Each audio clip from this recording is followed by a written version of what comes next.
With Krypton destabilized from the mining of the planet's core, Jor-El, chief advisor to Krypton's Supreme Council, recommends that the Council give him control of the Genetics Codex.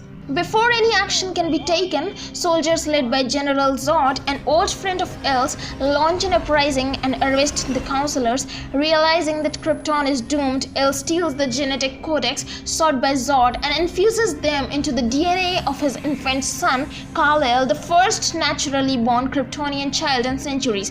Donning his old armor, El then sacrifices his life to allow his son to escape on a pre-programmed spacecraft. The Council quashes Zod's rebellion and its members are sentenced to exile in the Phantom Zone after being convicted of treason.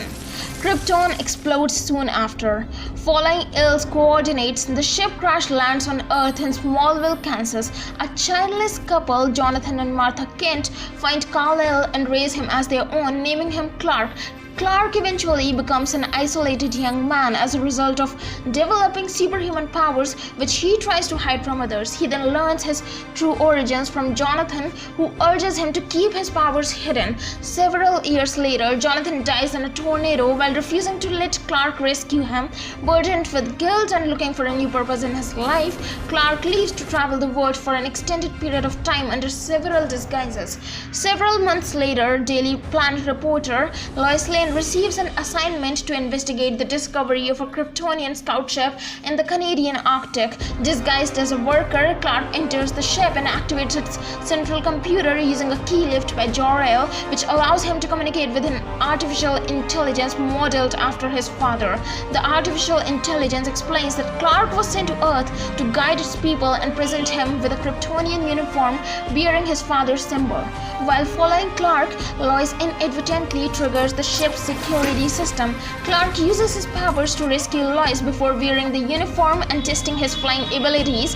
Unable to convince Supervisor Perry White to publish an article on the incident, LOIS tracks down Clark in Smallville with the intent of exposing him. However, after hearing of Jonathan Kent's sacrifice, LOIS drops the story, keeping Clark's identity safe despite Perry's suspicions. Escaping the Phantom Zone, Zod and his crew intercept a transmission from the scout vessel and travel to Earth. Deducing that Kal-El is nearby, they broadcast a global address demanding that he surrender or risk war. Without revealing his identity and wearing the Kryptonian uniform, Clark meets with the United States Air Force and agrees to comply, with LOIS joining him as a hostage. Zod reveals that he possesses numerous terraforming devices, the largest called a world engine, which he salvaged from Kryptonian outposts, which he intends to use to transform Earth into a new Krypton. His science officer, Jax extracts Clark's genes to create Kryptonian colonists who will annihilate humanity and build a society based on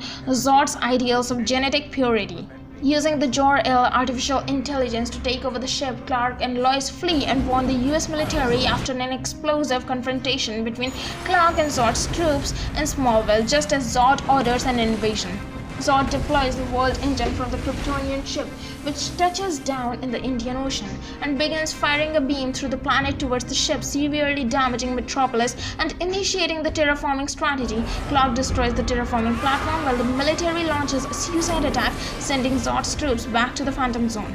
With the ship destroyed and Krypton's only hope of revival gone, Zod vows to destroy the Earth and its inhabitants just to spite Clark. The two Kryptonians engage in a lengthy battle across Metropolis, which concludes when Clark is forced to kill Zod as he attacks a cornered family in a train station.